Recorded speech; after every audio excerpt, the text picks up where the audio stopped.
Boa tarde, senhoras e senhores. Boa tarde. Estamos aqui num diazinho sem vergonha. Como diz meu amigo Pedro, São Pedro está pasteurizando a gente. Um dia frio, um dia quente, então nós estamos bem. Bom, senhores, eu queria comentar um pouquinho, vocês vão me perdoar, da votação de sexta-feira passada, que deu 6-1 para nós, né? 6-1 para nós que queremos o Muar de São Bernardo na gaiola. Bom, o interessante é o seguinte, essa é uma visão minha, quero que vocês saibam, não representa a visão de ninguém. Eu acho que os governos em geral sempre utilizaram do medo, o medo como fato em si. Medo, não é que medo, é qualquer medo.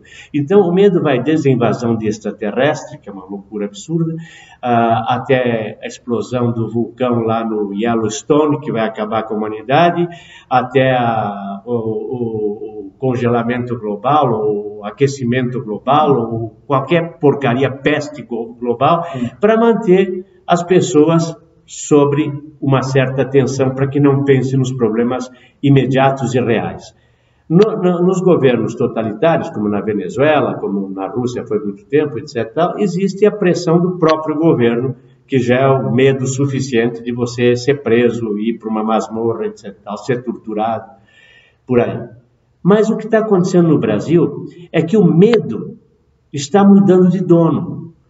É como se fosse assim, sobre nova direção. Os caras lá que votaram para o Lula ficar na cadeia, eles votaram porque estão cagando de medo da população, porque eles já sacaram que, mesmo que aquele debilóide tenha dito, não vou citar o nome, mas todos vocês sabem que eles não estão lá para fazer a vontade do povo, gozado, não é um cartório que você pede para carimbar, a gente vota nos canalhas e o idiota fala uma besteira dessa. Bom, então, um deles não votou a favor do Muar. Bom, esse que votou a favor do Muar, quero ter eu, que vai prestar contas na portaria do inferno quando chegar lá. Então, se houver inferno. Se não tiver privatizado. É verdade. Bom, tendo dito isso e limpado minha alma com respeito a essa votação espúria, porque isso aí foi realmente... a parte boa é que nós estamos agora, nós, povo, estamos no domínio aparente da situação. Não quero falar em candidatos e nem em preferências, mas eu acho que em outubro é uma grande oportunidade de a gente limpar essa sujeira toda que está aí. Vamos começar a limpar, né? Nós conversamos outro dia que o que realmente conta é o exemplo, não é a palavra. A palavra pode comover circunstancialmente. Agora, no dia que fuzilarem 5 ou 6 vagabundos desses, não precisa mais, não. Já os de baixo deixam de boicotar de medo, não é por virtude. Já estão com medo só do rumor, só do rumor, quer dizer, só de ver o que está acontecendo, e está acontecendo nas bambalinas, ou seja, está acontecendo atrás do palco, não está acontecendo no palco, por enquanto.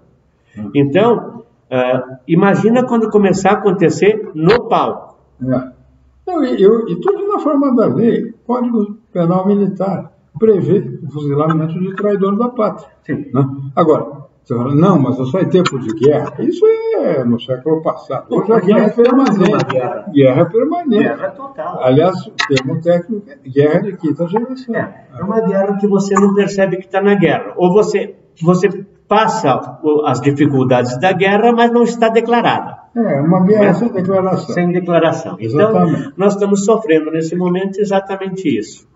Acabamos de receber um café muito cordial da Lídia aqui no Nacional. Vocês, como sempre eu convido, estão convidados a vir aqui participar com a gente, assistir a gravação. Participar é importante. Vamos lá, gente. Nós somos os novos donos, agora sob nova direção. Brasil agora sob nova direção. O povo começa a mandar no Brasil. Então, não sei por quanto tempo. Mas o problema todo é o seguinte, traço elogios todos os dias ao inventor do YouTube. Eu nem sei o nome dela, mas fez um bem para a humanidade maravilhoso. Verdade. Tem um documentário filmado na hora, em loco, do linchamento do Mussolini. Então não é dizer que isso não vai acontecer. Não, já aconteceu e pode acontecer de novo. Então, quando alguém vem com um alarmismo, não, mas vão soltar o Molusco, eu falei assim, ótimo. Ele vai ficar exposto a mais agressores na rua que ele não conhece. Eu queria indicar para vocês, para os que gostam e para os que não gostam do Donald Trump, porque de qualquer maneira, mesmo que você não goste dele, você vai ver que a atitude dele nesse caso foi uma atitude louvável. Eu não sei se você viu, Pedrinho, no YouTube, justamente no YouTube, aparentemente era uma festividade de um anúncio de uma luta de boxe ou alguma coisa assim, que estava o Donald Trump e estava um prefeito mexicano. E o prefeito mexicano resolveu tirar sarro da cara do Trump. Ele deu-lhe um tapão na cara que o cara saiu rebolando, quase caiu, porque o cara foi absolutamente imbecil. Ele pegou a gravata do cara, começou a mexer no nariz do Trump, e o Trump ficou impassível. Até que meteram uma tapona na cara. É isso, sabe?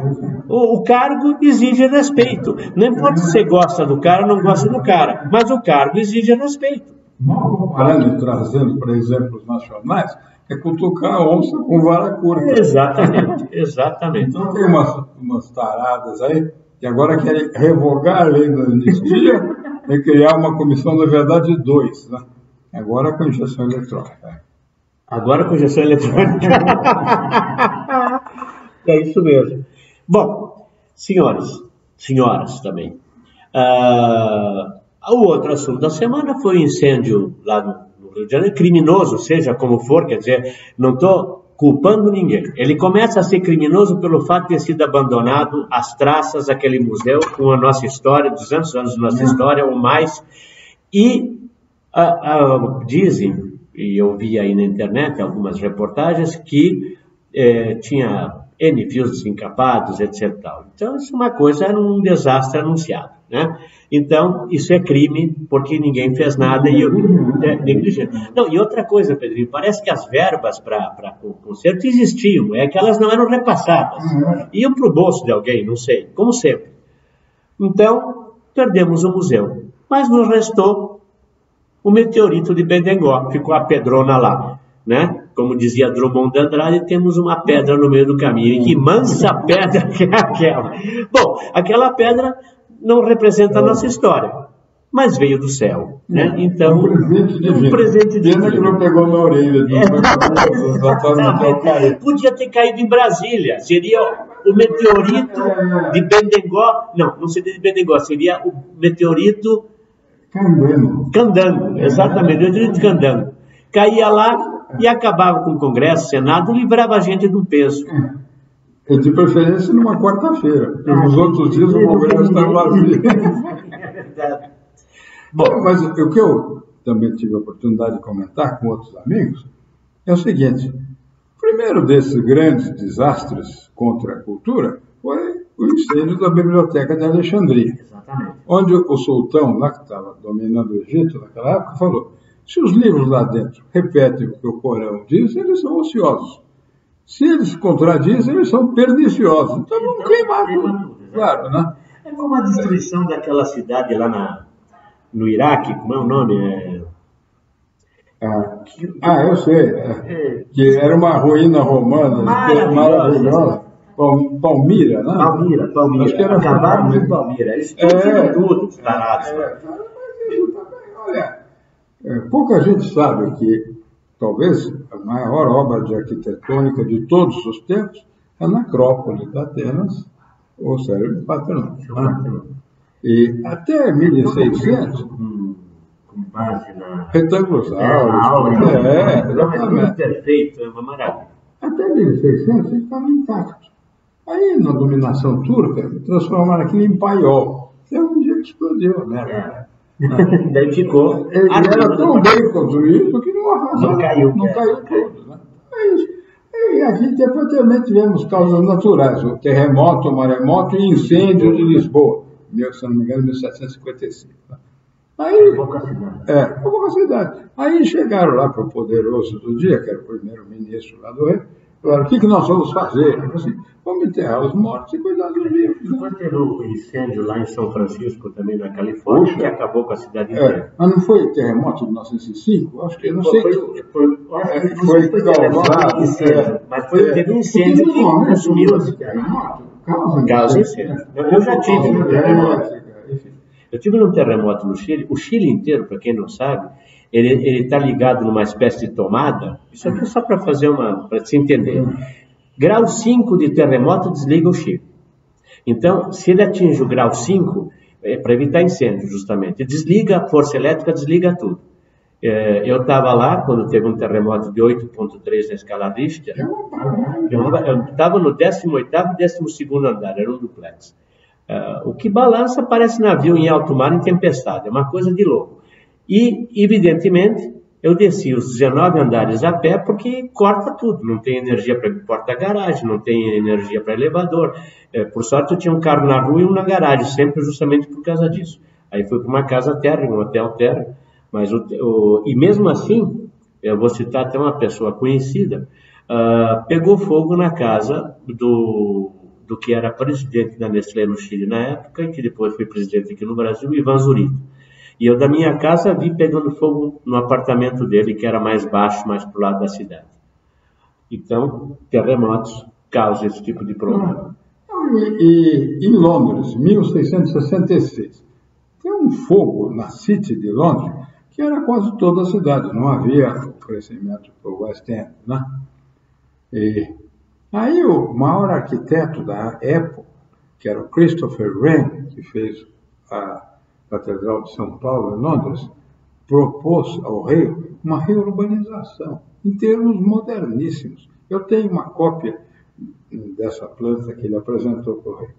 Mas aí o pessoal era tão arraigado às suas propriedades que quis reconstruir exatamente na planta anterior, que era aquelas ruazinhas tortas e tudo. E o rei... Que estão lá até hoje. Estão lá até hoje, exatamente.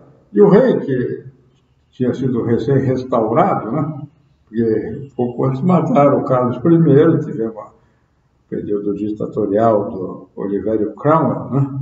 E aí esse rei, Carlos II, resolveu não criar problemas novos para o povo. Então consentiu que fosse reconstruído na planta anterior. Mas a planta do Wren era com diagonais, uma coisa lindíssima, moderníssima, que só foi vingar quase séculos depois, né? Com Madrid, aliás, com Barcelona de Cerdà. Cerdà foi um grande urbanista, arquiteto espanhol, mas mais catalão, né? Que fez as diagonais magníficas em Barcelona. Então, até hoje. Pedro Chaves é cultura. Arquitetura. Já que estamos falando de cultura, eu trouxe aqui, porque isso pesa tonelada.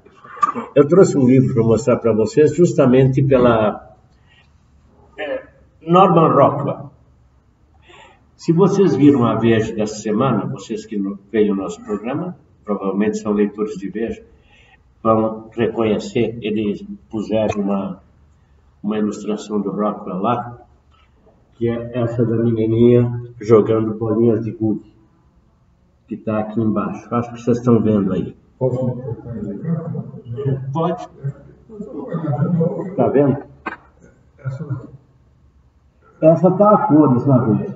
Mas eu trouxe isso aqui pelo seguinte, para quem gostou dessa ilustração, porque o Norman Rockwell, ele retratou a vida americana de uma maneira como nenhum outro artista fez até hoje.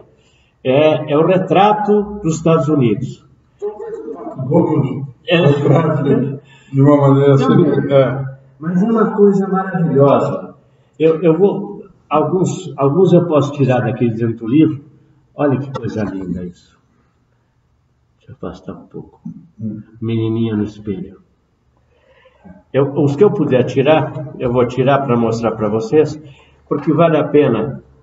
Aqui, um marinheiro na época da guerra, num bar, um piloto, do lado e o menino e a menininha ali.